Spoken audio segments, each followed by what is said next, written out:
हूँ डॉक्टर फिजा खान और मैं हूँ पाकिस्तान। आज मेरे लिए और मेरे मुल्क पाकिस्तान के लिए उदासी का दिन। और आज हम बात करेंगे, भारत ने फिर से ये साबित कर दिया है कोई कितनी मर्जी ही कोशिश कर ले इस देश को रोकने की, लेकिन किसी भी देश की बस की बात नहीं है भारत को रोकना। क्योंकि आज हम बात कर रहे हैं एक ऐसी बड़ी खबर जिसको देखकर वो ऐसे तमाम देश जो कि हथियारों को एक्सपोर्ट करके काफी मोटा पैसा कमा रहे थे, अब उनके सर में जी बहुत शदीद दर्द होना शुरू हो गया है। क्योंकि भारत ने एक दफा फिर से जी छक्का मारा है और वो ये है कि ब्रह्मोस के बाद अब आकाश मिसाइल को फर्स्ट टाइम भारत ने जी एक्सपोर्ट कर दी है आर्मीनिया को, जो कि ईरान के बगल में एक छोटा सा मुल्क है। और आर्मीनिया जी पहला ऐसा मुल्क बना है जिसने भारत का आकाश डिफेंस सिस्टम जी इंपोर्ट कर लिया है। हम अगर देखें तो भारत बिल्कुल उन कंट्रीज की दौड़ में शामिल होता चला जा रहा है जो कि सुपर पावर है और उनका जो धंधा है, उनकी जो मोटी कमाई का जरिया है वो हथियार बेचना है। और अगर हम अजरबैजान और आर्मीनिया की बात करें तो दोनों मुल्कों की आपस में बिल्कुल भी नहीं बनती, तो भारत जो है आर्मीनिया को सपोर्ट भी कर रहा है और अपने हथियार भी बेच रहा है। बहुत बड़ी खबर है क्योंकि ये फर्स्ट भारत की एक्सपोर्ट है जी। भारत पहला मुल्क ऐसा बना है जिसने आर्मीनिया को जी मिसाइल सिस्टम जो है एक्सपोर्ट किया है। और कांग्रेचुलेशंस, मैं कहूंगी बड़ी बात है जी। भारत पूरी दुनिया में फेमस था कि एक ऐसा मुल्क है जो बहुत ज्यादा जो है हथियार खरीदता है, और अब आहिस्ता आहिस्ता नैरेटिव बिल्ड हो रहा है कि भारत तो खतरनाक से खतरनाक मिसाइल अब एक्सपोर्ट कर रहा है। तो सबसे पहले सर को वेलकम करते हैं अपने चैनल पे। Thank you so much sir हमें इतने खास मौके पर ज्वाइन करने के लिए। शाला जी बहुत बहुत धन्यवाद, आपने बुलाया। और इस टॉपिक पे मुझे अभी जवाब देना शुरू करना है जी। मैं जवाब देने से पहले इंडिया की अचीवमेंट के बारे में थोड़ा सा ये बताऊंगा। इंडिया की अचीवमेंट शायद ये नहीं है कि हमने आर्मेनिया को हथियार भेजे या बेच रहे। फ्रेंकली हम पहले भी कुछ हजार करोड़ के, यानी 1000, 1500, 2000 करोड़ के छोटे मोटे हथियार बेचते रहते थे। वो हमारी बहुत बड़ी अचीवमेंट नहीं है। इस अचीवमेंट को आप तब समझेंगे जब आप किसी वीडियो को शुरू के 1 मिनट सुनेंगे, जब आपने इंट्रोडक्शन इंडिया का दिया और ये कहा, पाकिस्तानी होते हुए ये कहा कि कोई दुनिया में भारत को नहीं रोक सकता। जी बिल्कुल। जब दुश्मन देश का कोई एक सिटीजन तारीफ करते हुए अपने आप को ना रोक पाए तो ये समझ लीजिएगा सबसे बड़ी अचीवमेंट हमारी कंट्री की ये है। टॉपिक पे आ जाते हैं। टॉपिक है आर्मेनिया को हथियार बेचे।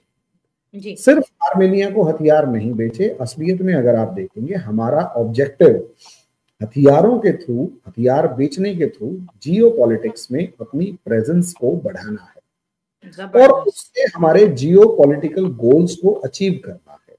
और जो दुनिया के अंदर ग्लोबलाइज्ड, मतलब जो एक ग्लोबलाइज्ड वर्ल्ड है, इस ग्लोबलाइज्ड वर्ल्ड में दुनिया के इंटरेस्ट, दुनिया के अलग अलग देश इंडिया के इंटरेस्ट को हैम्पर करते थे अलग अलग मैनर में, अलग अलग इश्यूज पर। और मेनली अलग अलग इश्यूज में एक प्राइमरी इशू होता था जो पाकिस्तान दुनिया की अलग अलग जगहों पर लेकर जाता था और कहता था कि आप मुसलमान हैं, मैं भी मुसलमान हूं, एक काम करो कश्मीर का मुद्दा उठा दो।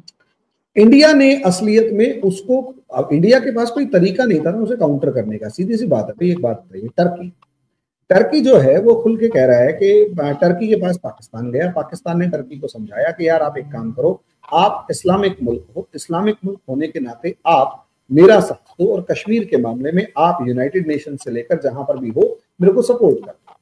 टर्की कहता है मुझे कोई प्रॉब्लम नहीं है, मैं कर देता हूं। अब प्रॉब्लम को समझिए, इंडिया को अब ऐसे में अगर पाकिस्तान एक ग्रुप बनाने में कामयाब हो जाता है, एक एक्सेस बनाने में कामयाब हो जाता है जिसमें टर्की, अजरबैजान, पाकिस्तान और मलेशिया खड़े हुए हैं।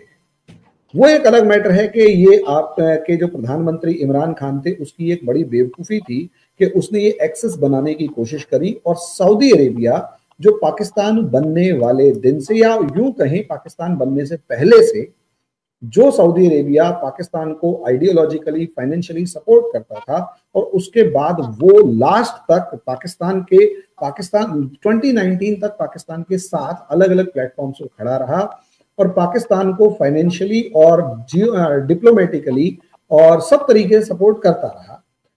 इमरान खान ने कश्मीर के चक्कर में नई एक्सेस सऊदी अरेबिया के अगेंस्ट बना दी, लेकिन बना तो दी ना। ये मैं पाकिस्तान की अचीवमेंट मानता हूं।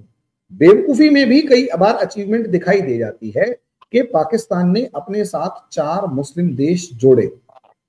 वो एक अलग मैटर है कि पहले 56 खड़े होते थे, अब सिर्फ 4 खड़े थे, लेकिन सऊदी अरेबिया के डोमिनेंस को चैलेंज करना अपने आप में बड़ी बात थी, जो आप जोश जोश में कर गए।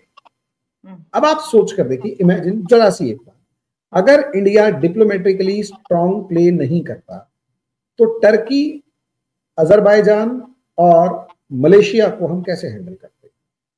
अब प्रॉब्लम ये है, मलेशिया को हैंडल करने के पास हमारे पास बड़ा जबरदस्त है कि महातिर मोहम्मद को हमने 2 मिनट के अंदर हैंडल किया। जितने भी वहां महातिर मोहम्मद ने एक बार कहा कि कश्मीर का इशू जो है वो पाकिस्तान का रिजॉल्व होना चाहिए। हमने कहा ठीक है, तुम पाम ऑयल भेजते हो, हम नहीं खरीदते। और पाकिस्तान का सबसे बड़ा जो मलेशिया से पाम ऑयल का सबसे बड़ा इंपोर्टर इंडिया था, हमने वो ऑर्डर इंडोनेशिया को दे दिया, काम खत्म। सोचकर देखिए 15-20 दिन के अंदर, 15 दिन के अंदर अंदर महातिर मोहम्मद को उसकी सरकार ने उठा के बाहर फेंक दिया, और दूसरा प्राइम मिनिस्टर आके कहते हैं सॉरी इंडिया, गलती हो गई, पाकिस्तान को टाटा बाय बाय कर देते हैं, आप हमसे पाम ऑयल